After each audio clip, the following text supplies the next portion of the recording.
London, 1920s. Among the glittering halls of high society lived a woman known only as the Baroness.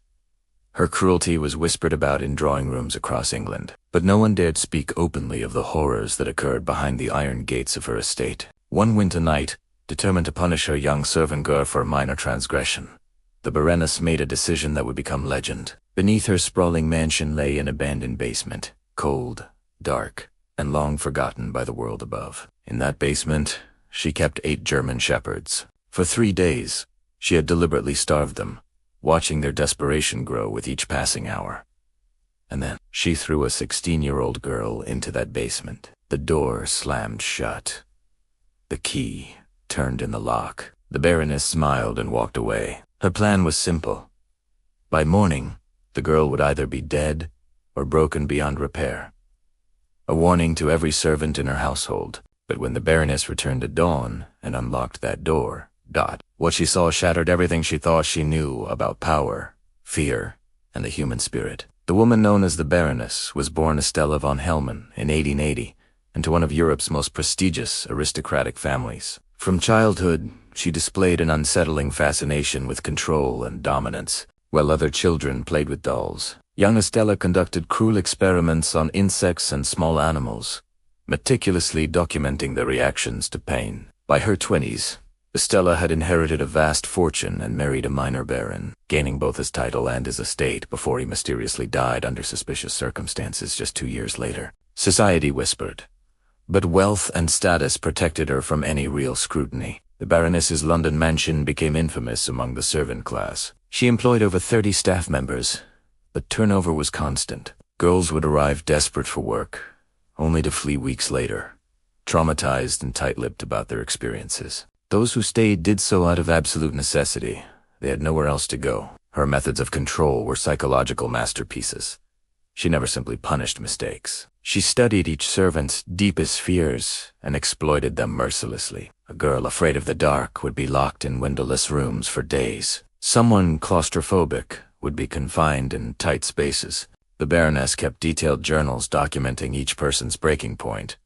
Her cruelty extended beyond humans. The 8 German shepherds weren't pets. They were tools of terror. She acquired them from a brutal dog-fighting ring, choosing the most aggressive and damaged animals she could find. In her twisted mind, these creatures represented pure, controllable violence. She trained them to respond only to her commands, rewarding their aggression and punishing any sign of gentleness. The Baroness fashioned herself as an artist of fear. She hosted lavish parties where London's elite drank champagne upstairs while, unknown to them, servants cowered in the basement below. She believed that true power came not from wealth or title, but from the ability to break another person's spirit completely. Her reputation in high society was carefully cultivated. To her peers, she appeared as an eccentric but brilliant fashion designer and patron of the arts. She donated generously to charities and was photographed at every important social event. The perfect Victorian lady on the surface, hiding a monster beneath silken pearls. By 1925, the Baroness had perfected her empire of control. Every servant knew their place. Every dog obeyed instantly. Every aspect of her household ran according to her precise, terrifying will. She had created a world where she was an absolute god, where mercy was weakness and fear was currency. This was the woman who, on that cold February night, decided that a young servant girl needed to learn the ultimate lesson about obedience. She had no idea that her perfect system of control was about to encounter something she'd never anticipated. Courage. Her name was Emma. Just 16 years old, with auburn hair and eyes that still held hope, despite 3 months working in the Baroness's household. She had committed an unforgivable sin in the Baroness's eyes. She had smiled at one of the visiting guests, showing a moment of humanity that her mistress despised. At precisely 9 p.m., the Baroness summoned Emma to the drawing room. The girl entered nervously, her hands trembling as she cried. Without a word, the Baroness rose from her velvet chair, grabbed Emma by the arm with surprising strength, and dragged her through the mansion's shadowy corridors. They descended a stone staircase that Emma had been forbidden to approach. Each step downward took them deeper into the earth, the air growing colder and damper. The walls were ancient stone, covered in moss and decades of neglect. A single oil lamp flickered in the Baroness's hand, casting dancing shadows that seemed alive. At the bottom lay a heavy wooden door, reinforced with iron bars. The Baroness produced an old brass key from her pocket. As she unlocked it, sounds emerged from within, low growls, the scratch of claws on stone, the desperate panting of starving animals. "You wanted to show personality, dear Emma?" the Baroness whispered, her breath cold against the girl's ear. "Let's see how much personality you have left by morning." She threw open the door and shoved Emma inside with brutal force. The girl stumbled, falling onto the cold stone floor. Before she could turn around, the door slammed shut. The key turned. Footsteps echoed away up the stairs, and then ... silence. Absolute, suffocating darkness. Emma's eyes struggled to adjust. The basement was approximately 20 feet square, with no windows and no light source. The air reeked of animal waste, decay and something else, the sharp scent of fear and desperation. Then she heard them. The breathing. 8 distinct patterns of inhaling and exhaling. She could sense movement in the darkness, bodies shifting, repositioning, circling. The dogs had detected her presence. A low growl rumbled from her left, then another from her right. The animals were surrounding her, their instincts awakened by the scent of fresh prey. They had been starved for 72 hours, specifically for this purpose. Their ribs showed through their fur. Their eyes were wild with hunger, and their training had stripped away any natural hesitation. Emma pressed her back against the cold wall, her heart hammering so violently she thought it might burst. Every childhood story about wolves and monsters flooded her mind. She could hear them getting closer, the click of nails on stone, the hot breath of carnivores calculating their attack. One of the dogs lunged forward, its teeth snapping inches from her face. Emma screamed, but the sound only excited the pack further. More growls erupted. The circle tightened. This was the moment the Baroness had orchestrated perfectly, the moment when hope dies and survival instinct takes over. The moment when a human being realizes they are prey. But something unexpected happened in that basement, something that would change everything. Emma stopped screaming. She closed her eyes, and she began to breathe in absolute darkness, with death circling around her. Emma made a choice that defied every instinct screaming at her to run, fight, or freeze. She sat down on the cold stone floor, crossed her legs, and forced herself to breathe, slowly and deliberately. The dogs sensed the change immediately. The frantic energy that had been radiating from their prey suddenly ... stopped. Confusion rippled through the pack. Their growls became uncertain, questioning. Emma had grown up in the countryside before poverty forced her family to London. She remembered her grandfather's farm, where he kept working dogs. He had taught her something crucial. Animals don't smell fear, child. They smell chaos. A calm heart speaks louder than a trembling body. She began to hum softly. An old lullaby her mother used to sing. Her voice was shaky at first, breaking with terror, but she persisted. The melody filled the darkness, something gentle and alien in this place of cruelty. One of the dogs, a massive male with a scarred muzzle, approached cautiously. His breath was hot on her face. Emma could feel his teeth mere inches from her throat. This was the moment. Live or die. She slowly extended her hand, palm down, not reaching toward him but simply offering. No sudden movements, no agresión, and just present. The dog sniffed her hand for what felt like an eternity. His growls softened to a whimper. Something in his damaged psyche recognized something in her. Another creature who had suffered, another being who understood pain. He didn't bite. Instead, he laid down beside her, his massive head resting near her leg. Emboldened, but still terrified, Emma began to speak softly. Not commands, not pleas, just a gentle stream of words. She told them about the farm, about fields of wheat swaying in summer wind, about running free without chains or punishment. She described kindness, though she barely remembered what it felt like anymore. One by one, the other dogs approached. A female with a torn ear, a younger male with a limp, each one scarred, each one broken by the Baroness's cruelty. They had been trained to be monsters, But beneath that training, they were still creatures capable of recognizing gentleness. Emma spent the entire night sitting against that wall. She stroked their fur, careful of their wounds. She felt their ribs protruding from starvation and wept for them. She whispered apologies for what humans had done to them.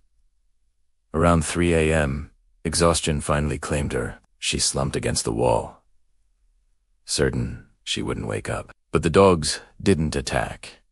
Instead, they formed a protective circle around her. The scarred male positioned himself directly in front of her, as if guarding her from any threat. They kept her warm through that freezing February night. Their bodies pressed against hers, sharing heat, sharing breath, sharing something that transcended the roles of predator and prey. When Emma finally opened her eyes as dawn light crept under the door, she found herself surrounded by 8 pairs of eyes, watching her not with hunger, but with something else entirely. Loyalty. Trust. The beginnings of love. The Baroness had created weapons of terror. Emma had transformed them back into what they were always meant to be. Companions. The Baroness descended the stone staircase at precisely 7 a.m., carrying her morning tea in a delicate china cup. She moved with the leisurely confidence of someone about to witness their masterpiece. In her mind, she had already rehearsed the scene. The girl's body torn apart, blood on the walls, the dogs savage and satisfied. A perfect lesson for the other servants. She had invited 3 of her fellow aristocrats to witness the aftermath: Lady Pemberton, Count Rothschild, and Sir Edmund Blackwood. They waited at the top of the stairs, morbidly curious about the Baroness's latest educational method. This was entertainment for the bored elite, a grotesque spectacle to discuss over breakfast. The Baroness reached the basement door and paused dramatically, savoring the moment. She placed her teacup on a nearby ledge, produced the brass key, and turned it slowly in the lock. The metallic click echoed through the stone corridor. "Prepare yourselves," she told her guests with a smile. "It won't be pleasant." She pulled open the heavy door, expecting darkness, chaos, and carnage. Instead, she saw something that made her freeze in absolute shock. Morning light from a small ventilation grate high in the wall illuminated the scene like a painting. Emma stood in the center of the basement, alive and unharmed, her dress dirty but intact. Her auburn hair caught the pale sunlight, giving her an almost ethereal appearance. But it wasn't Emma that stole the Baroness's breath. It was the dogs. All 8 of them sat in perfect formation around the girl, their eyes fixed on her with unwavering attention. The scarred male sat directly at her right hand, his massive head level with her waist. The female with the torn ear sat at her left. The others formed a semicircle behind her, like guards protecting royalty. Emma's hand rested gently on the scarred male's head. When she took a step forward, all 8 dogs moved with her in synchronized precision. Not because they were commanded, but because they chose to follow. The Baroness's teacup slipped from her fingers and shattered on the stone floor. Her face, usually so composed and cruel, showed raw, unfiltered shock. Her carefully constructed world of absolute control had just been shattered by a 16-year-old servant girl. "How? Da. Double quotes, the Baroness whispered, her voice cracking for the first time in decades. "This. Impossible." Emma walked toward the door, and the dogs walked with her. Lady Pemberton gasped and stepped back. Count Rothschild's monocle fell from his eye. Sir Edmund gripped the stair railing, his face pale. As Emma reached the doorway, she stopped and looked directly at the Baroness. For the first time since entering this household, there was no fear in her eyes, only quiet strength. "You taught them to be monsters," Emma said softly. But underneath, they were just lonely and afraid. Just like me. Just like every person you've ever tried to break. The scarred male growled. Not at Emma, but at the Baroness. The other dogs joined in, a low, rumbling warning. For the first time in her life, the Baroness felt what all her victims had felt. Genuine fear. Emma walked past her, up the stone stairs, into the morning light. 8 dogs followed in perfect formation, their loyalty transferred completely. The servants in the mansion watched in stunned silence as the girl they thought was dead emerged like a queen with her royal guard. The Baroness stood alone in that basement doorway, surrounded by the shattered remains of her teacup, her power crumbling like the porcelain at her feet. She had tried to create a night of terror. Instead, she had witnessed a miracle. The morning Emma walked out of that basement changed everything. Within hours, every servant in the Baroness's household had heard the story. By afternoon, it had spread to neighboring estates. By evening, all of London's underground network of domestic workers was whispering about the girl who tamed monsters. Emma didn't return to her servants' quarters. She walked straight out of the mansion's front door, the 8 dogs still following her like devoted shadows. The Baroness, for the first time in her life,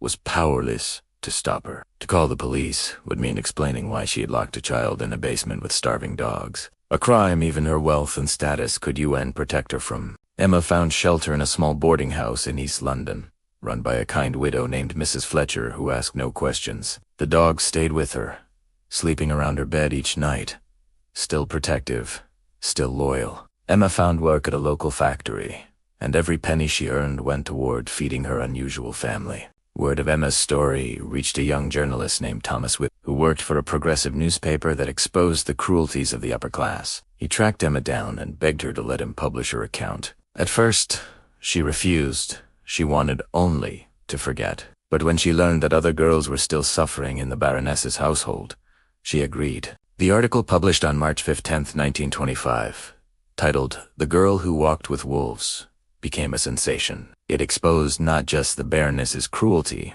but the entire system that allowed aristocrats to abuse servants without consequence. Public outrage erupted.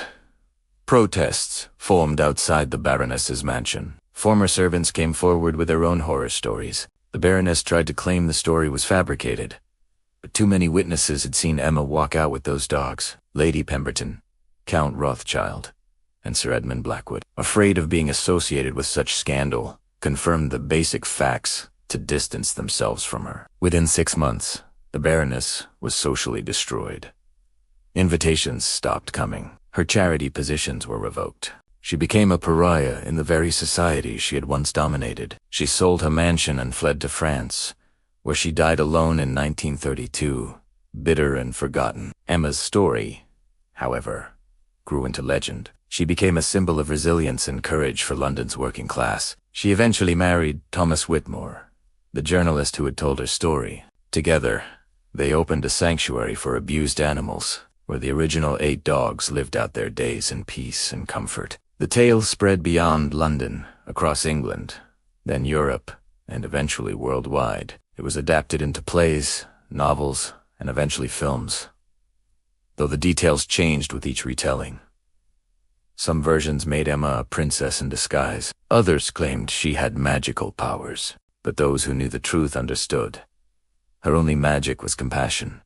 Her only power was courage. The 8 dogs never left her side until they died of old age, one by one, over the next decade. Each was buried in the sanctuary-esque garden with a headstone bearing their name.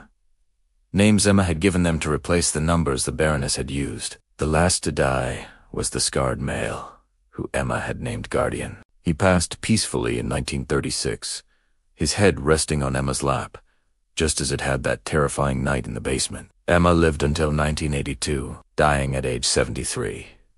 Her obituary called her the woman who proved that kindness is stronger than cruelty. Her sanctuary still operates today, run by her grandchildren, a living testament to one girl's impossible night of courage. The story of Emma and the Baroness asks us a haunting question.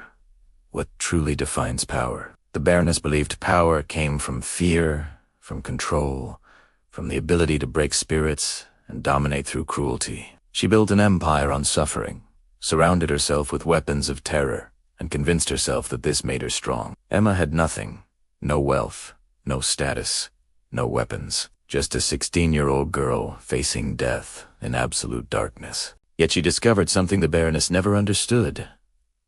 True power comes not from inspiring fear, but from offering compassion, even to those the world has deemed monsters. Those 8 dogs had been beaten, starved, and trained to kill. They should have torn Emma apart. But in that basement, something ancient and primal awakened.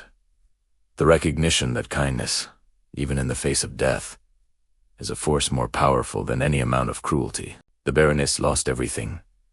Her reputation, her status, her power. She died alone and forgotten, destroyed by her own cruelty.